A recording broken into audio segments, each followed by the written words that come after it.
Okay, hi everyone. Good afternoon for the ones who are in Australia, and welcome everyone to our new webinar. Today we'll be presenting Johan Anderson from Rise Fire Technology in Sweden. He has a PhD in physics from Chalmers University of Technology in Sweden, and over 15 years of experience in turbulence and computational fluid dynamics, right? He has worked extensively using fire dynamics simulators and in research on facades and room fires, right? So he will talk about the finalization of the European approach to assess the fire performance of facades, right? Just before he starts, remind you to leave your microphones off so you don't distract Johan, and that you can write questions in the chat, and he will kindly answer them at the end of the presentation. Okay, so Johan, it's all yours. I will stop sharing so you can start.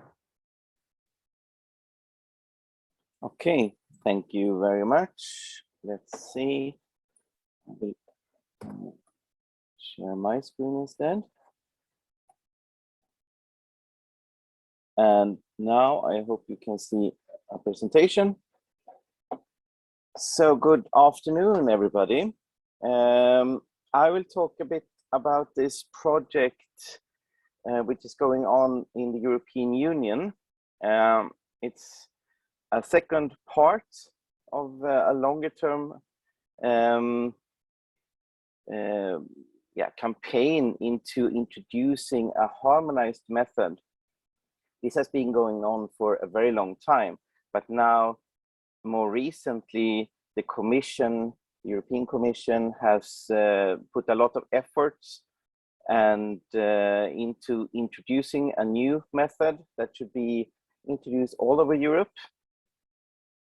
And this is the second part of this project.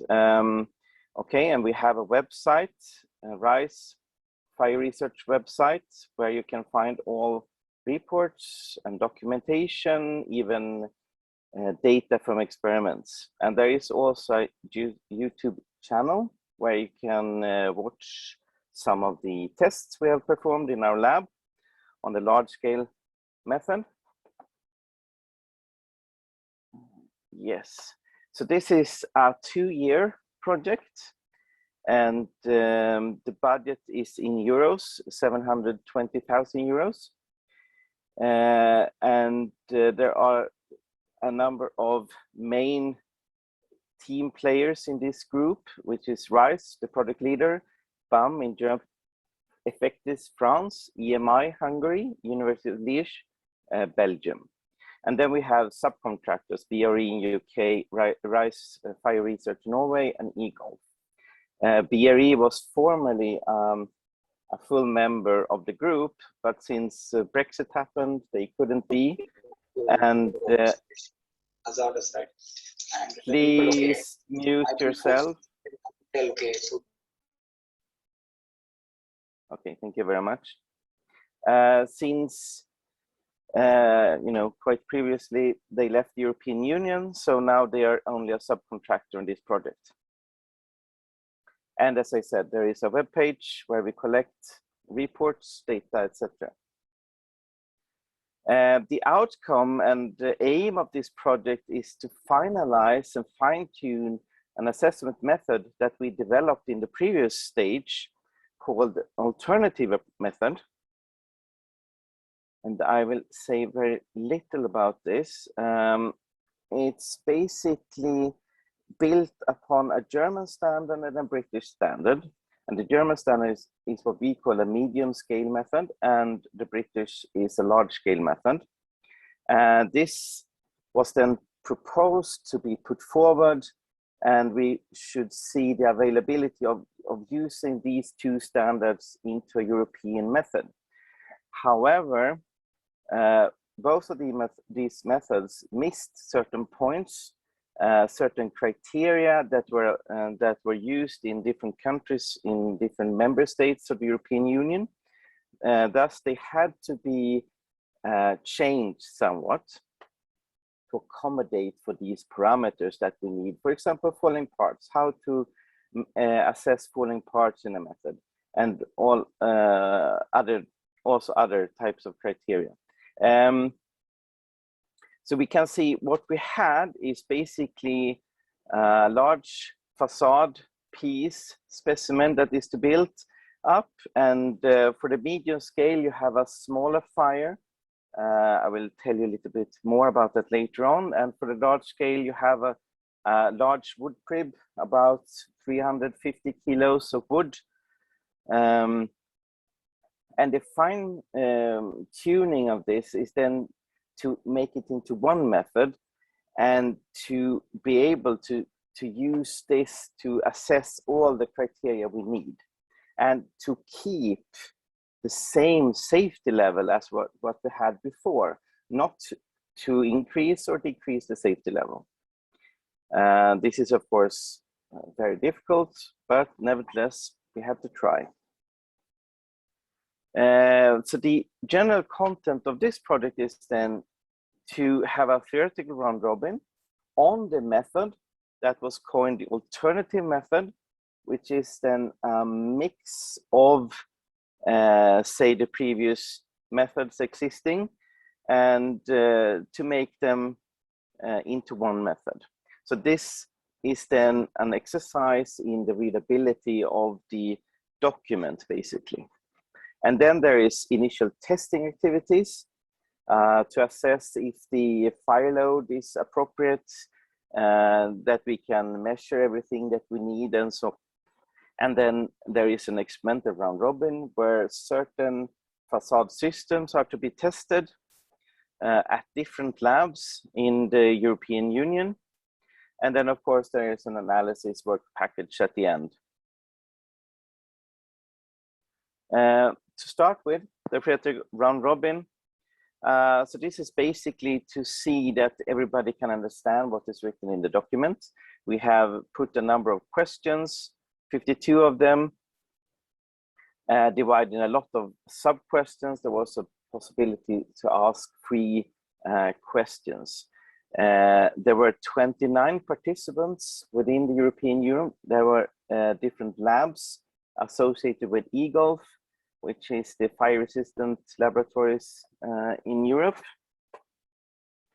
They were given 6 weeks to answer this, and the deadline was in June last year. So this is all finished. We had then general questions on the test method. We had then specified 2, say, artificial but real test objects or test specimens with fabricated data, and they should make an assessment according to the standards, etc. They should discuss the field of application, and so it was a quite large exercise, and it gave us a lot of information that could help us, that helped us improve the document. So after that, we changed the assessment method. Now we are in the initial testing stage. We will then also make the assessment method better. So coming to the initial testing activities. So the objective was to determine the sensitivity of the test method to variations of the main parameters, define specifications, for example, the wood cribs, so that we can ensure that we have a robust method. This is led by BAM, and I put here, it's going on from March, basically the start of the project, to March next year. There have been some delays due to COVID. We have not been able to get the lab time we wanted. We have not been able to get the materials we needed in time. So there have been some delays. I would say maybe half a year delay at this point. Of course, there are many parameters to be studied. We are working with wood cribs, either the small wood crib, which is 30 kilos, or the larger wood crib, which is around 350 kilos. There are a lot of things that could change the fire load in this. And we have to give specifications, the cross section of the sticks, what is the density limits, and so on, moisture limits. And there are, all these should be specified within certain limits to ensure that we have a robust fire source, basically. And then there has to be a repeatability test where an inert facade is to be tested and see that we have, with a specified wood crib, enough repeatability in the method. And this is basically where we are now, I would say. We have invited collaborators here. We have DPI in Denmark. They have made a number of tests outside of the project. However, we have discussed the test method, the assessment method with them. There is also a project going on in the UK where they will test a number of facades according to the methods used now in the European Union. And we could possibly use that, the results from that project, to have an idea of, say, the safety limits according to the methods, because it will tell us something about the relative safety level between the methods. The first stage in the initial testing activities were testing wood cribs. So we had to, the aim was to define the characteristics of the wood cribs, say wood density, species, geometry, specific surface, etc., etc. And then the next stage is the measurement of heat exposure. And I will tell you more about this shortly. And another parameter is that we want to have method that is, say, easily performed within the European Union. It should be wood that is easily accessible to all member states. It should not be too expensive, etc. So it should not be a huge step to make this test. Facade testing is really expensive as it is. We don't need to make it more expensive. For the Woodcrib tests, we had wood delivered by Swedish Wood. It was around 4,400 sticks. Each stick was measured with weight and given an identification number. Some of them were also measured for geometrical dimensions, moisture content, etc. And then density calculated for each stick, considering compensation for moisture content, shrinking, swelling, etc. And then we design a number of different wood cribs based on the properties of these sticks. So we could have wood cribs with a certain variability to test how much variability would you get in the final result if you have a low weight or low density wood crib, or a wood crib with high moisture, and so on. So this is what it looks like. We had both spruce and pine. In the British method, it is pine. In the German method, it is spruce, as it is now. We want to have one species, if possible. So the medium exposure, there were 4 tests. The mass of the cribs is around slightly higher than 30 kilos. The wood species is spruce, And then we tested different surface finish, different range in wood density, slightly different range in moisture content. We believe that this small crib is quite sensitive to the variations in these parameters. And the result also showed that even though we had quite well-defined wood cribs in terms of density and moisture content, if you use sticks that are varies from the outset, it makes a huge difference. This led us to keep them as specified in the German method. But now this is all good because it's now on paper. We have all the arguments why we did this. Some pictures from the test. These were done at Defectis. As you can see in the middle picture here, we also built part of a facade, inert facade, where we had plate thermometers, for example, measure heat impact on the facade. And we had plate thermometers measuring the fuel source in front of the facade or in front of the fuel source. So it was, say, instrumented quite well. And it should be possible to compare all these tests. Now, coming to the large exposure, we had a larger series of experiments.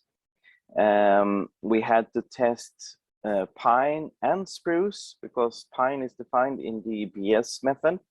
We also did 2 tests with the actual BS method, defined BS crib, BS, yeah, whatever. And you can see here that the stick section is slightly higher, 50 by 50 in the BS method, and we proposed 47 by 47.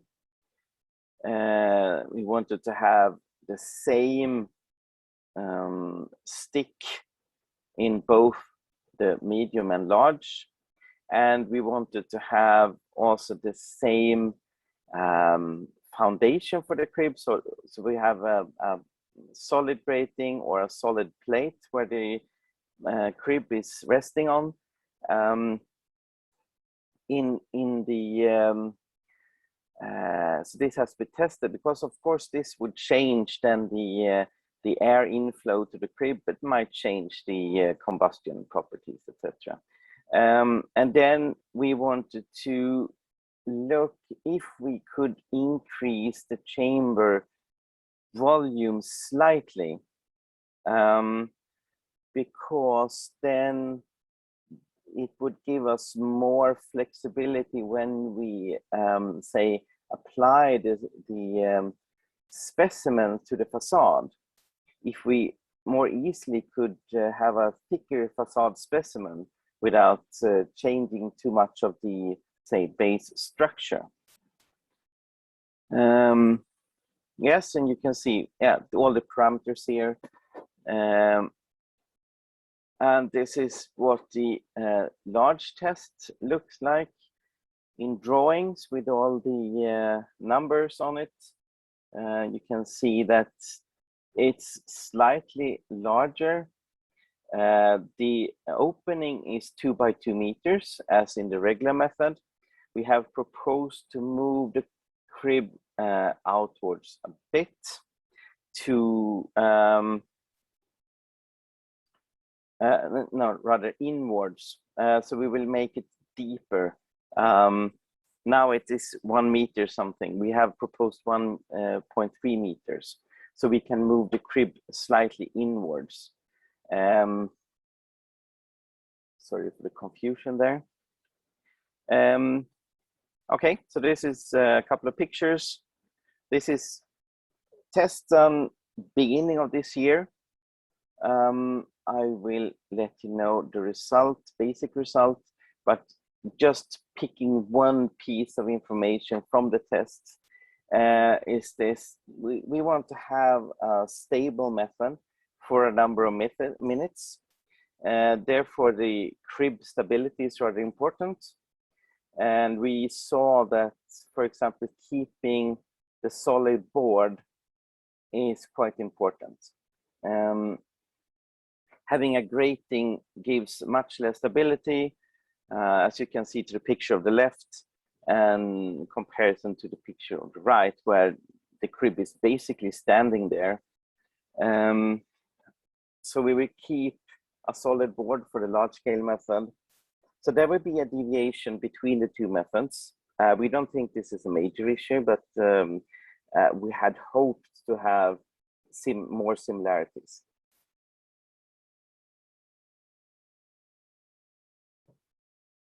So what we saw, wood species have a significant effect. Density also have a significant effect. We believe that we can decrease the variations for that within certain limits by giving certain limits on the density. We see that moisture content have an effect, but this is mainly on the initial phase of the heating. So having a higher moisture content delays the sharp rise in the temperatures. The surface finish of the wood sticks doesn't impact almost anything. The type of floor have a significant effect. Okay, and also the cross-section dimension does not really have a significant effect on the fire load. It makes a difference also in the beginning, but as you know, in the British method, there is a starting time. If we choose the starting time number of, a certain temperature or something, then this will not be important. We see then that, for example, the wood species, well, it has an effect. We can compare with what is said in the British standard, and we still see that it is within the appropriate limits of that method. So we think that we can use spruce for both methods without changing too much. It will have a slightly lower heat release rate that is also within the limits given, 3 megawatts plus minus 0.5 megawatts. So it's still within that limit. So it should be fine. You know, the safety level is then chosen so that the fire load in comparison with the criteria give the fire safety level. So we believe it's a severe enough fire.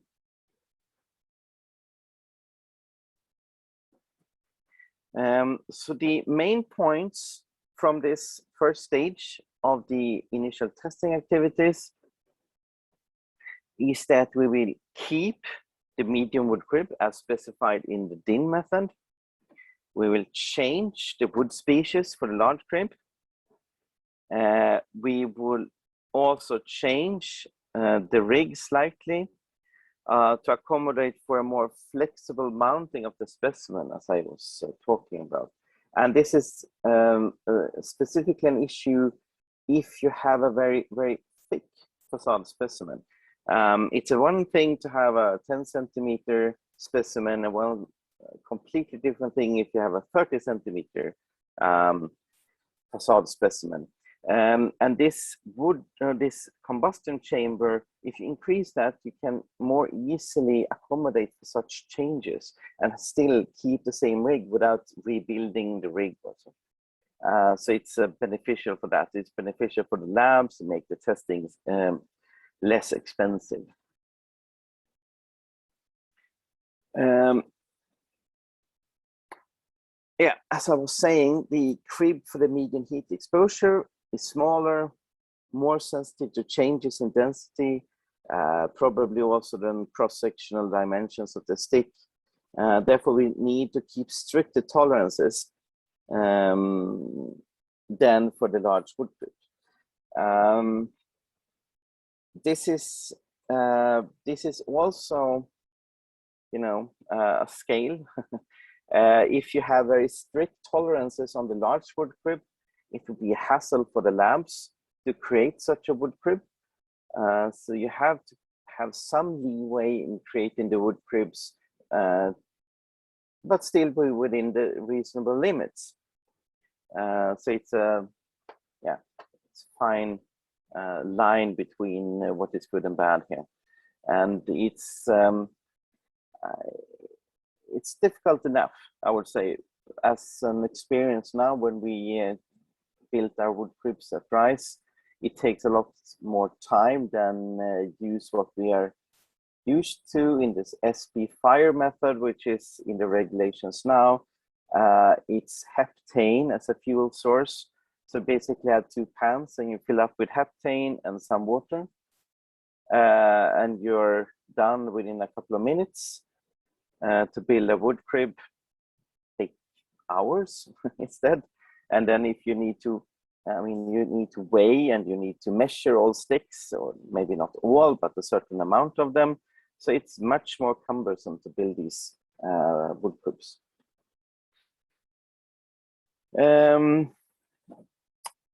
So we will also change then the large heat exposure crib to be made of spruce.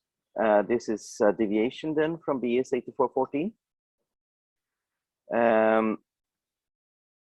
We see that the temperatures are lower using spruce, and the heat release rates as well, of course.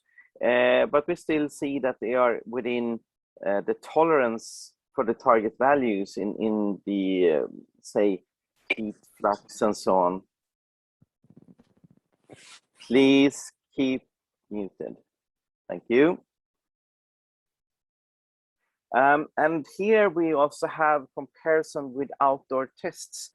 At RISE, we did 6 outdoor tests where we built small compartments. They were filled with furniture. They had lots of exposed wood.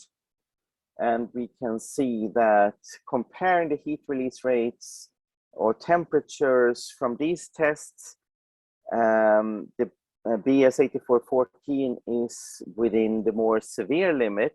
So we still think that this is a very severe fire.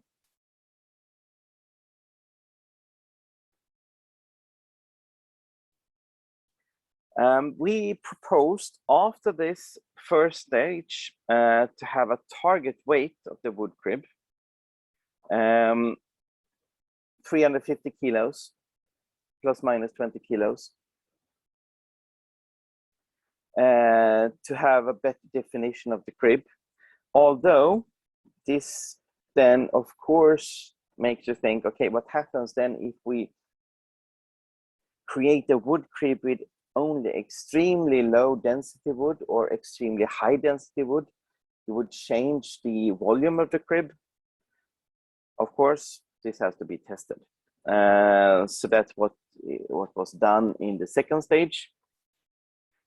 We developed a method how to set up a wood crib with within the limits that we had, by only measuring a small part of the batch, where you measure density, dimensions, and so on. And then you can construct your crib and you can see how many layers it should have. Of course, this has to be tested to see that these differences in layers is does keep it within certain limits. So this is what we have now. Parameters for the medium and large scale test. We have the wood species specified. Same, we have to keep the cross section of the sticks 40 by 40 in the small medium scale test. We couldn't use the 47 by 47. It was too large deviation, and we couldn't go down to 40 by 40 in the large scale test, because then the stability of the wood crib is severely impacted, so that it was not possible. Then we have nominal density, you can see there is a large variation allowed in the large scale test, but we have then instead specified weight of the crib. And now we don't have a specific number of layers in the large scale method, but they should be within the weight limit. And of course, they should be nailed. There should be moisture content within certain limits. And you can see it's a quite large wood crib in a large scale test. It gives a huge fire load. So this is the proposal after this stage of testing. Now enters the next stage, where we make tests with the large scale method and the medium scale method with full facades, but inert facades. We use the wood crib as defined before, and we really test the limits. How much variation can you expect to have if you really stress the limits, for example, in density, then to have extra layers or fewer layers. And now we also measure the heat exposure. We can compare with the heat exposure measured on the shorter facade to see that we have a similarity between the two stages. So this is what was proposed to have for measurement. So there are a number of thermocouples, there are plate thermometers above the combustion chamber. There is also secondary opening placed now asymmetrically above the combustion chamber. This is a debate that has been going on for a very long time. If this secondary opening is beneficial or if it's bad. There are different opinions, and I suspect it has to do with different facade systems. For some, it would be good. For some, it would be bad. Here, the proposal was to have it asymmetrically placed and then to see both cases at once. Of course, this has to be tested, and that is to be tested later. That will be next year, possibly, because then we need to have a facade system which is combustible, etc. And we are not there yet. So I can talk about the results from that here, maybe in a year or so.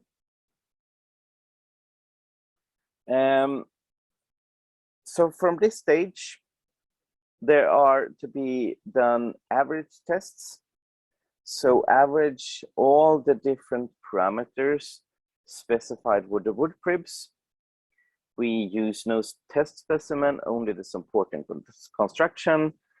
We have, we should compare then the heat exposure with the German and the British method. And there should be 3 tests with the average test for medium and large scale. And of course, this extensive instrumentation to be able to compare. The medium fire exposure was then set to have this test matrix. And as you can see, 5 of them are completed. There are a number of parameters not available for the large scale. In the medium scale, in the DIN method, you have an airflow from the back of the combustion chamber, and it could be, it should be around 400 cubic meters per hour. It is allowed to be a 10% by deviation. So we have to test also this to see if something happens if we have 360 or 440. Then there was some discussion on falling parts and reignition of falling parts. So it was then also suggested to have an uplift of the whole rig and the combustion chamber, of course.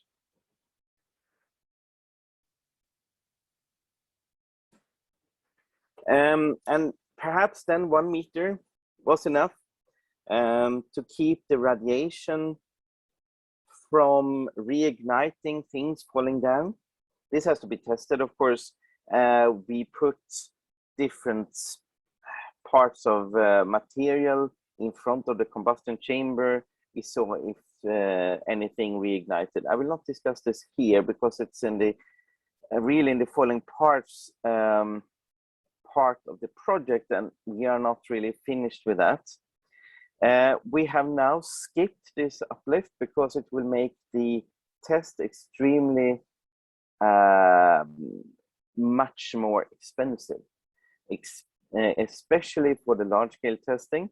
If you have additional 1 meter to this test rig, then you are about 9.5 meters from ground on the top part. So it's a huge test rig.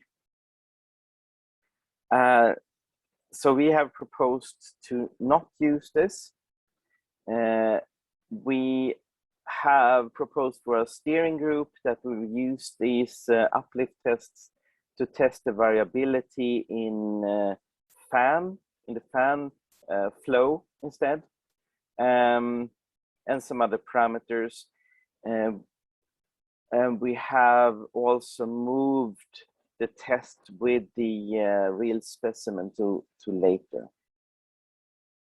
So this is what it looks like. As you can see, the combustion chamber is in the lower corner here, and there is an opening in the back where you have a fan. So there is a difference here now. There's a difference here now.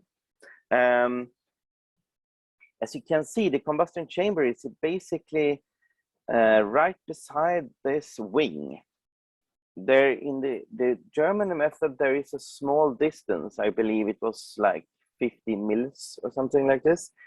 But we scrapped that. We didn't see any benefit, and it would really make it more difficult to mount if you have to build a 50 millimeter facade specimen just to put it there, and you don't really measure anything on it. It should just be there. So there is no real benefit of having it there.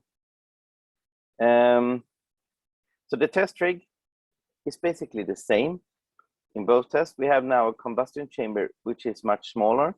Our proposal was then to build in the large chamber so you can accommodate for this combustion chamber, which is smaller. It should be lined with some ceramic fiber, and then you have the air inlet within these limits. And this is a picture from above on the sizes. Yeah, and from the side. And as you can see, there is a load cell below the crib, so we can measure mass loss rates, etc. Here is his sketch of instrumentation with all thermocouples, plate thermometers, and this is what it looks like in the lab. This is a test done at BRE. One more thing. The crib is quite small in this case. It's about 30 kilos.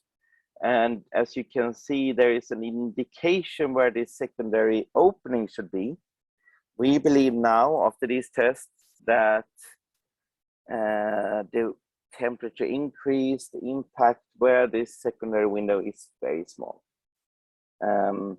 So there will be tests perhaps to see if we can scrap it completely for the medium scale. But it will be kept in the large scale test, of course.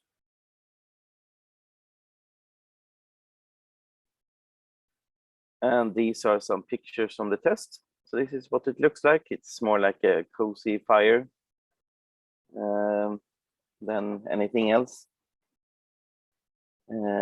So this is some tests results. If you measure temperatures with thermocouples 1.3 meter above the combustion chamber, then you have close to the wing and in the corner the highest temperatures, around 500 to 600 degrees for say 5 to 15 minutes or something like this. So this is the range where we will have to do our classification scheme. This is not developed yet. It will be developed to keep similar to what we had. The fire safety level should be similar to what we had. So what we really need is that we have asked suppliers for old test data and to see what they had for certain systems. Now we hope to test similar or the same systems with a new method, and we can really see if we can have the same limits with this test method, and I believe we can.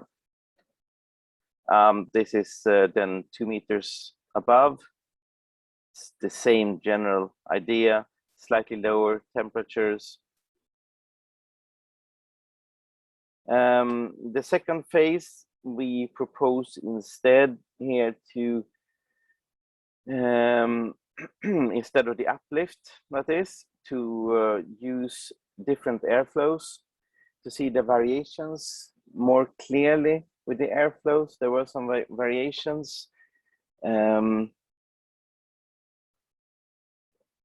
We see that we need more information on that, so we have a better base to take decisions on. Our steering group is strongly forcing us to provide with data on everything so we can take the best decisions, and we are really trying to provide everything here so we can make the best decisions possible. The test program is quite limited, I must say, and the budget is quite slim. So it's a challenge, but so far so good, I must say. And you can see K1 to K3 tests, they are not really decided. They will happen later. For the large scale test, we have some missing pieces of information here. For example, as we were talking about previously, the effect of the specific surface of the wood crib when the number of sticks can vary. What happens if we change the position slightly? And this is to prevent too much falling parts damaging the crib, damaging the stability of the crib, so to speak. Here is our test report. It's not public yet. It's under review, but it should be published quite soon. There is a preliminary version published on the web page if you're interested. So this is what the large-scale test looks like at Rice Lab, and this is one of our members in the group mounting and working on the wood crib, nailing the wood crib basically.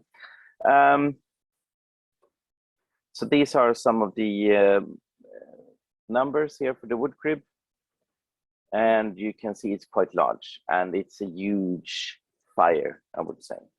It's a really, really different thing compared to the medium scale. In comparison, it's slightly more severe than, for example, the Swedish fire. Yeah, that's it. It looks like this when you see the flames coming out. You can see the instrumentation. There are a number of plate thermometers, these black squares of plate thermometers. There are shielded thermocouples and the blue dots. And there is also a garden gauge where the window was supposed to be we can measure heat flux. We are not sure exactly what to set for criterion there. We'll see about that in the Swedish method. It's now 80 kilowatts per square meter.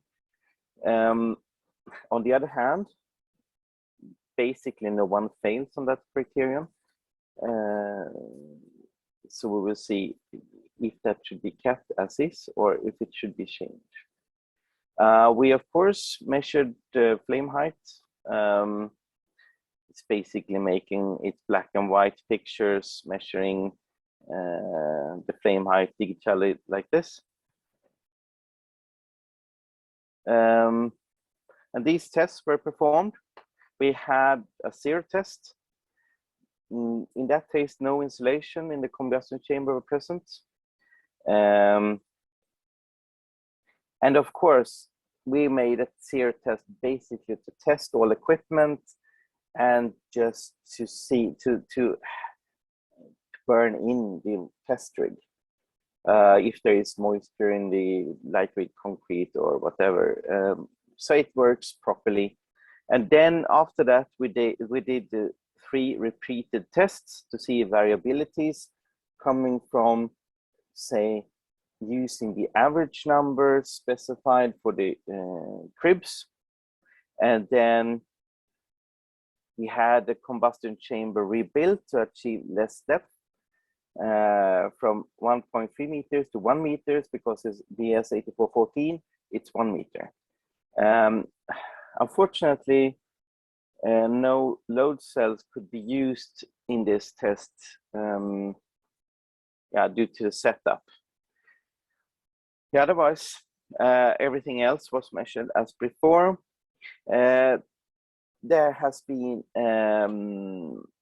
tests on the wind effect on the test method, because previously it has been allowed to test outdoors. We know that wind has a huge effect. We need to set some limits on the wind speed and how this should be done. There will also be tests in a wind tunnel to see, say, from which angles you would have a largest effect, possibly compare then with this test we did here, see what that could represent in a real life situation. And of course, I mean, the forced wind was done with big fans placed on the side. We also made a test with the smaller stick selection, 45 millimeters instead of 47. This is what it looks like. We have a mass loss rate in black, and we have the mass loss in red, and then the comparison with the oxygen depletion method, where you collect the fumes in a hood. Now we know that this will have an effect if you have the hood closer to the fire source. It will catch more of all the fumes. Therefore, this might be slightly lower than what you had if you had the hood closer. But nevertheless, this is what it looks like. I think it's here comparable to the Swedish method in heat release rates, for example. We have a fairly stable burning rate, which is good. And this is, if you look at temperatures, they are on a different level in comparison to the medium scale. On the mid-axis above the vertical axis above the midpoint of the combustion chamber, you find temperature closer to the combustion chamber, 1000 degrees, even quite far up, you still have 700-800 degrees. So it's actually a quite severe fire. Some pictures from the test. Yeah, the test 1, 2, 3 looks quite similar. Test 5, you may see that there is some effect of wind, where the flames are tilted towards the wing. So this is collection of results. We measured when the crib starts falling apart. We had the mass loss rate. It's quite stable for all tests, actually. For the medium, the average test, it's 0.2. It's only the third decimal place where you can see any difference. So it's quite stable. Test 4, no mass loss rate was measured. Test 5 was with wind. And test 6 then with the smaller stick size. Then you have an increase of mass loss rate. Maximum temperatures, 2.5 meters above the opening, 900 degrees, except for the wind case, which has only 600 degrees. So there is a significant effect. And this was with around 2 meters per second wind. 5 meters above is around 500 instead, and only 284 with wind. And you can see also the plate thermometers are around 750s. Yeah. Average heat flux, high hundreds. You can see that the test 5 wind also again much lower. Looking at the repeatable tests, we see that they all have very similar mass loss rates.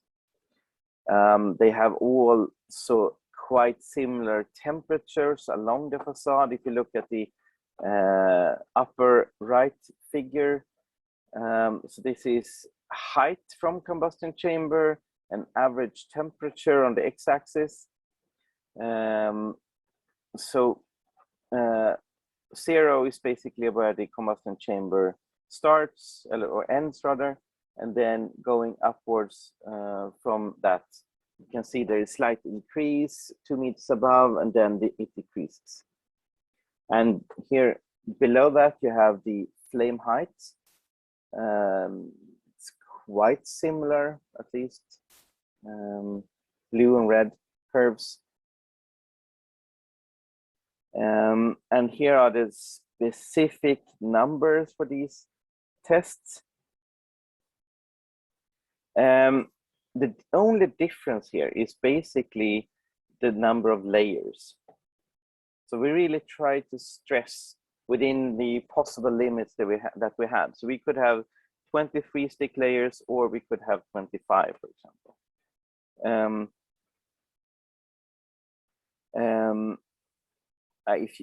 If you compare then test 1, you had 23. Well, then it's lower. We see that there is an effect. This leads us to also be more specific than in the variability of the wood crib. So we will also have a more specified wood crib. Looking here at the wind test, this is quite interesting because that's where you had the largest variation. If you look at the flame height, so upper left picture, the blue one is test 3, one of the average tests, and then you have the wind in this green curve, it's much lower. And if you look at the wind speed, this is a kind of complicated graph, but if you look at the rightmost picture here, you have the main facade and the wing, and then you have 3 positions where we measured the wind speed. So position 1, 2, and 3, and they are 1/2 meter from the facade surface and 1 meter from the facade surface, and then in the middle of the facade surface. and then you can see the different at different heights at these three positions, and the sort of directions indicated by the arrows, and this is in comparison to the facade surface. So the highest speed is then in the middle of the facade in this blue curve around 1 meter and 1 meter height. So this is quite large, but somehow we need to set a limit, and this is obviously too high. This is too high wind speed.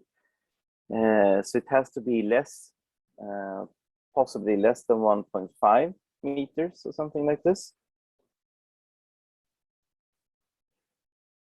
We don't know yet. There will be more tests on wind speed.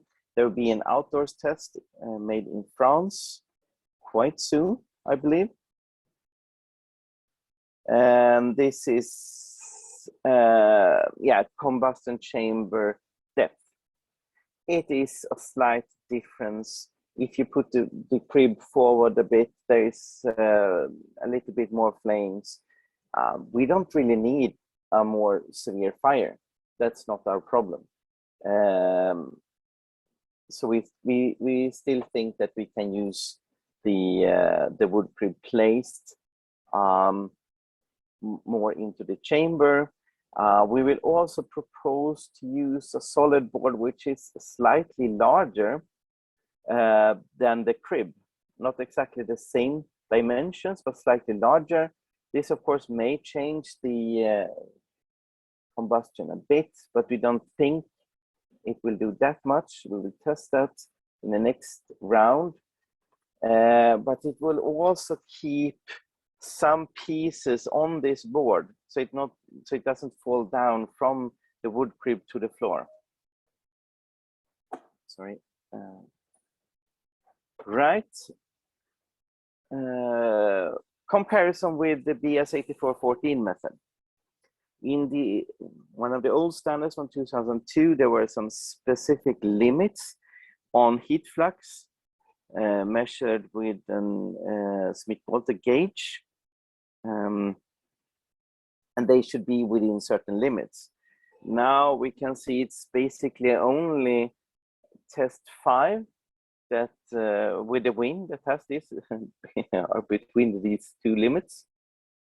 And we see that all others are slightly above, basically, for the main part of the test.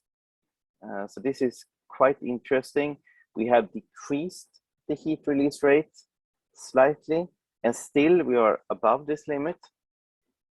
If we would have used pine, we would be much above this limit. So there are some things we don't really know, but we are investigating. And this is mass loss rates. You can see that computing heat release rate in the left figure here from the mass loss rates, it is somewhere in the range 3.5 somewhere. This is within the limit that you should have, 3 plus minus 0.5 megawatts in the BS8414. You can also compare with the heat release rate that we measured with our hood. This is slightly lower, but then of course there are some assumptions. I mean, we have to assume some energy density that we use when we calculate this.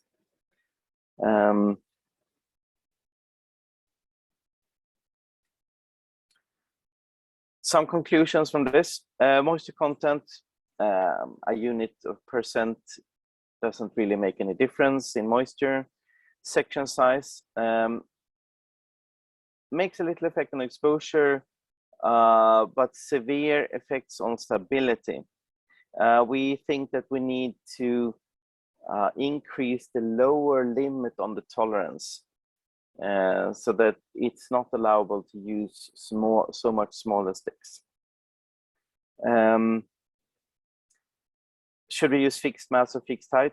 At this point, we will also suggest to use a fixed height. We will suggest combustion chamber depth to be kept at 1.3 meters. We will investigate wind effects more. We will do this wind tunnel effect test. We will do outdoor testing. We'll do more tests with fans, but they will not be performed at rise at this point. We will work more on falling parts. We don't think that we should have an uplift of the combustion chamber or the total rig, because it will make the rig very high and much more expensive. We might even suggest to remove the lower part of the rig and possibly also on the top.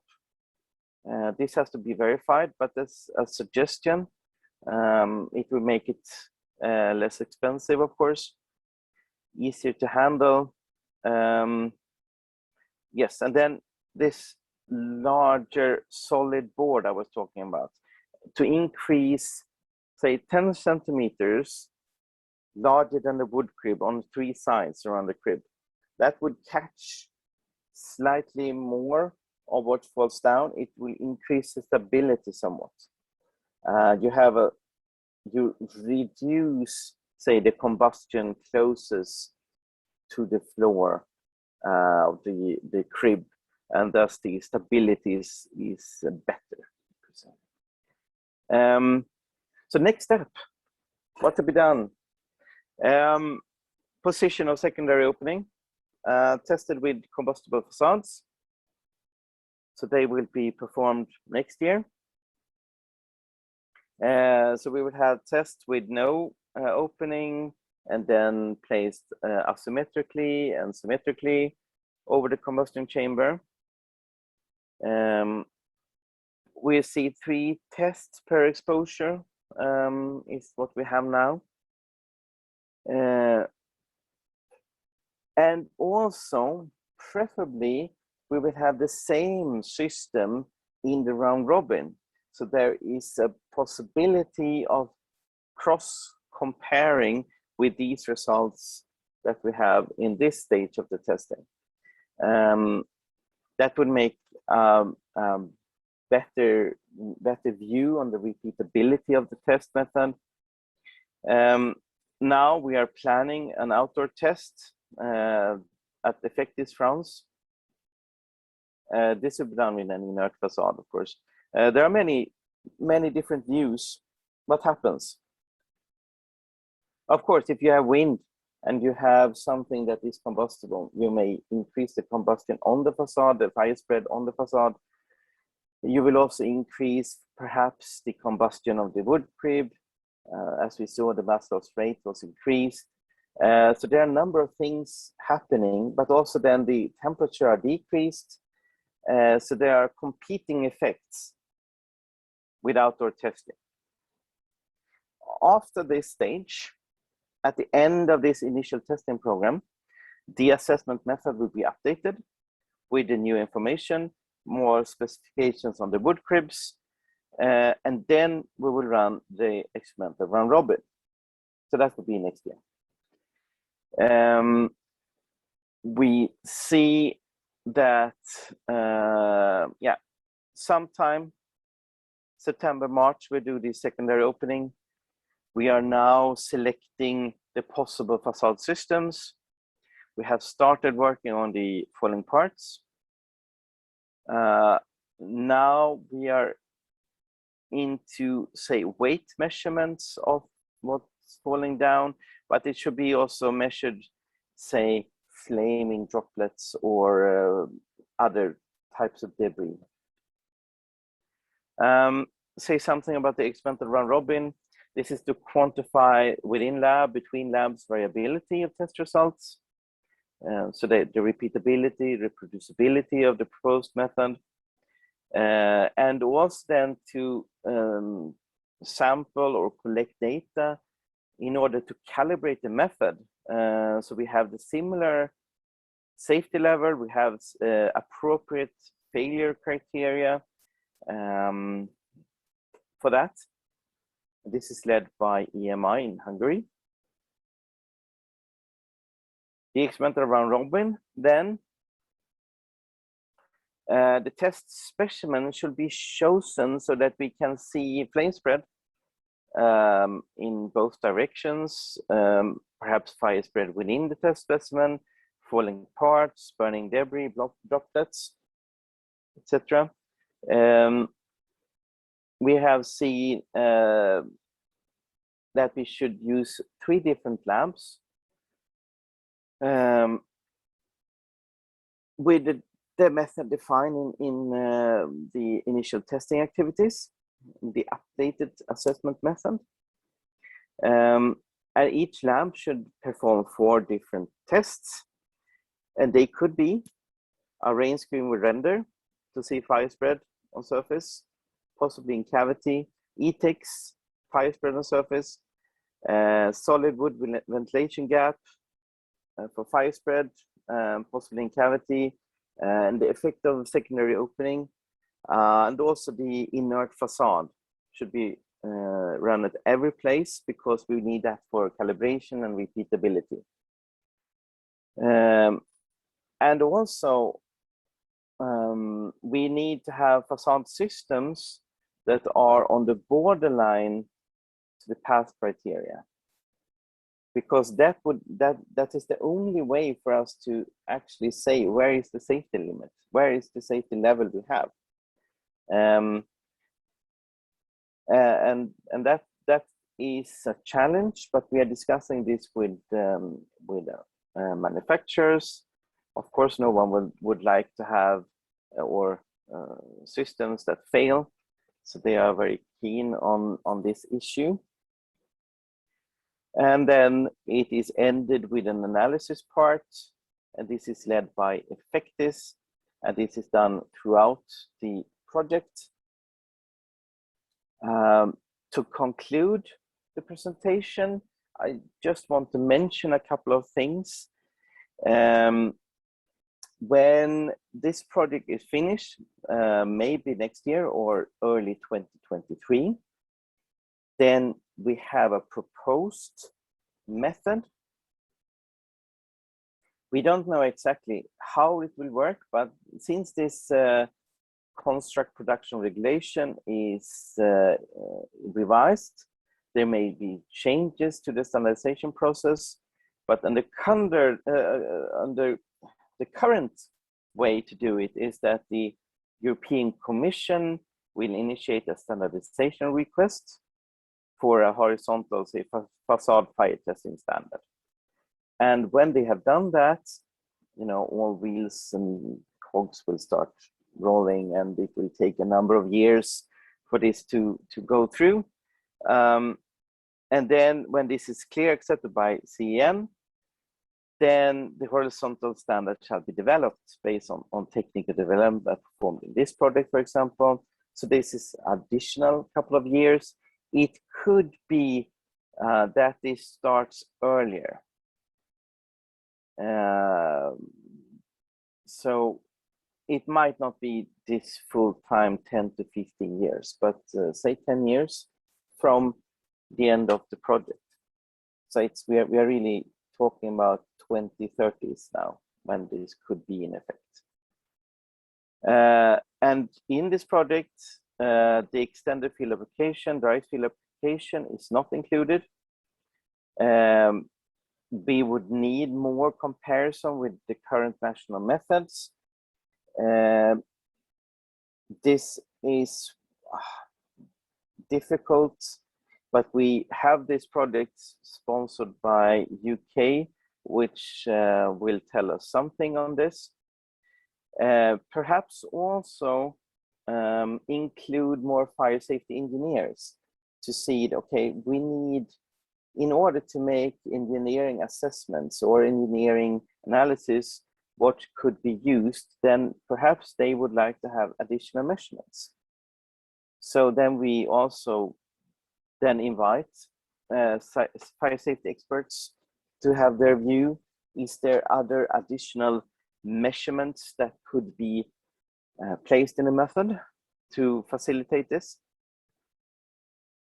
That was all. Thank you very much. Now we can take some questions.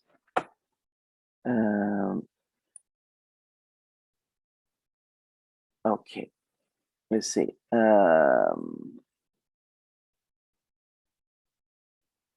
Okay.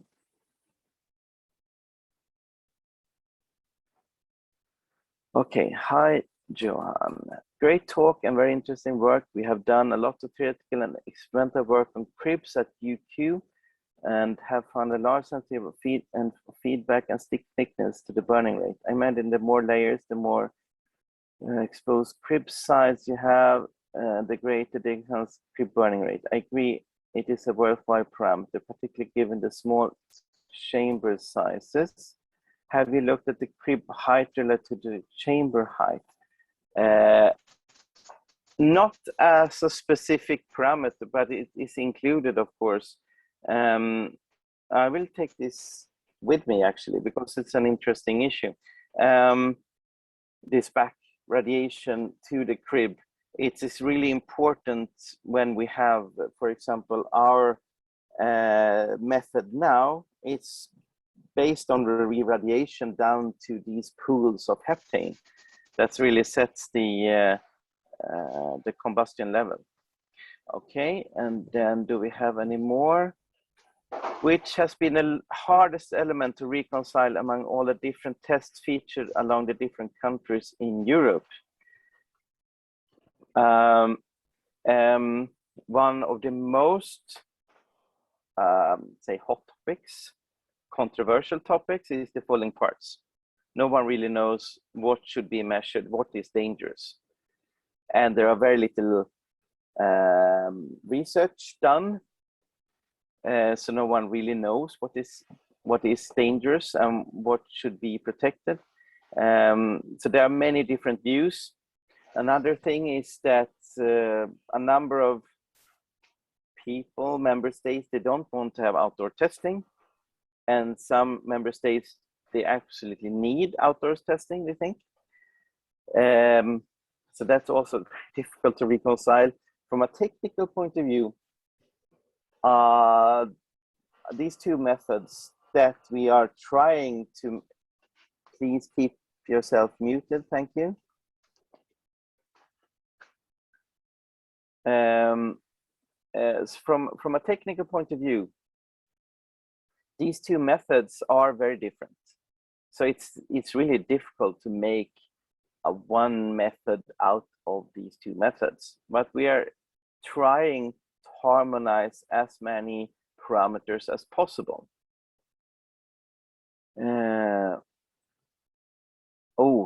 Then second part of this question, being this such a complex system, what's the element that provides the largest uncertainty in regards to the vertical flame spread over facades? That's a very, of course, very interesting question, and it's really dependent on what you have on your facade. At this point, we have only tested inert facades. We will test with real specimens, combustible facades in the future. But there is an interesting factor which I think is not really thought of. It's the thickness of the facade specimen. If you have a very thick facade specimen, your flames and thus the impact on the facade will be changed quite a lot. And there is a huge debate. Should we have the same, or should there be a reflect? Should it be reflected in the test that this facade is thicker? There is no real consensus on that, I would say. Okay. And then there is a mention on the facade website. Thank you very much. And then there is a YouTube channel. Yes, thank you.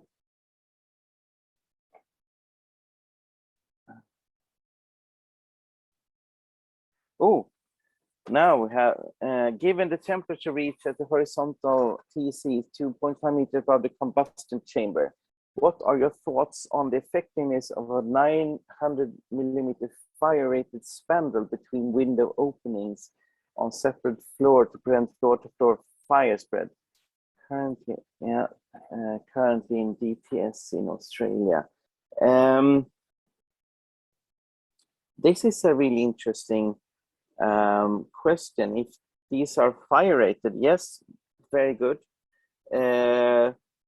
We tried to make an exercise with FDS a couple of years back, where we looked just how different would the flames and the impact be above a spandrel, and then some, unfortunately I don't really remember the specifics of the results, but I can provide with the paper.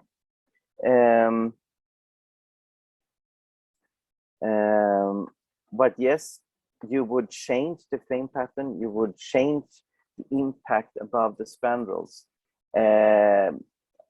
However, if it's 900 millimeters or 600 millimeters, I don't know how much effect it has actually. But it's an interesting question. Okay, you mentioned discussion around the upper opening. Are you going to revisit the required specimen details in the future? Yes, we are. We are going to investigate this quite a lot, both in the experimental round robin, but also in these three tests that are specifically for the placement of the opening.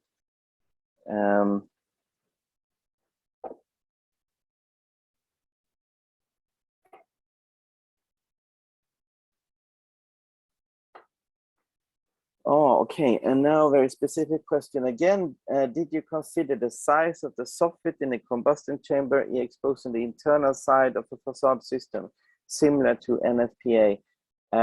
Yes, there is a downstand at the top of the combustion chamber, which is 20 centimeters, I think,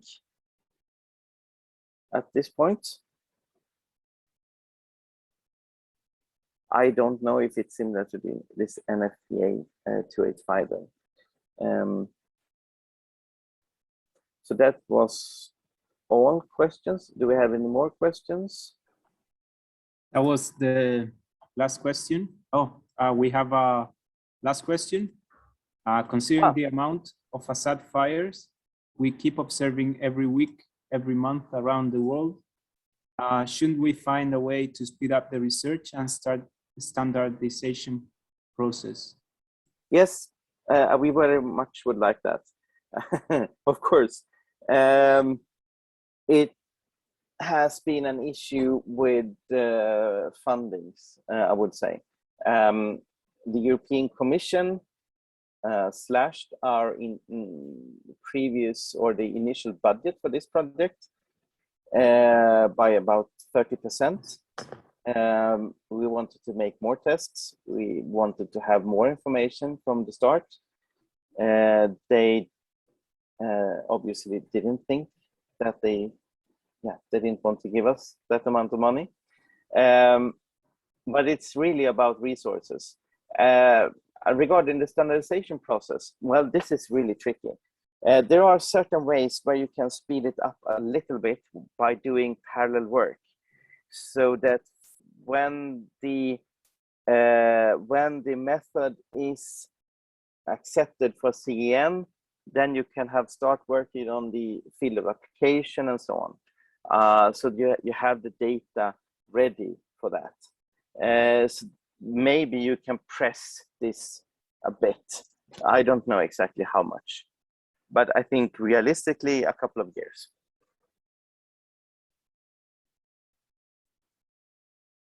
Excellent.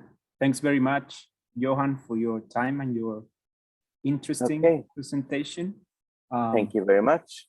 Once the video is uploaded of this webinar, we'll post it on our social media along with your YouTube channel and your website. Excellent. So keep the good work, and thanks very much again. And thanks everyone for attending another webinar. And thank you a lot. No, thanks a lot. Thank you. And one last thing before you can enjoy your weekend. Just to inform you, our next webinar is in 2 weeks' time, presenting Dr. Guillermo Rain from the Imperial College in the UK about traveling fires for structural design. So same as always, register at our Eventbrite website. You can look us up on our social media, and we'll keep you posted with the latest events and news about the UQ SFP student chapter. All right, so see you next time. Thank you, Johan. Thanks, everyone, and enjoy your weekend.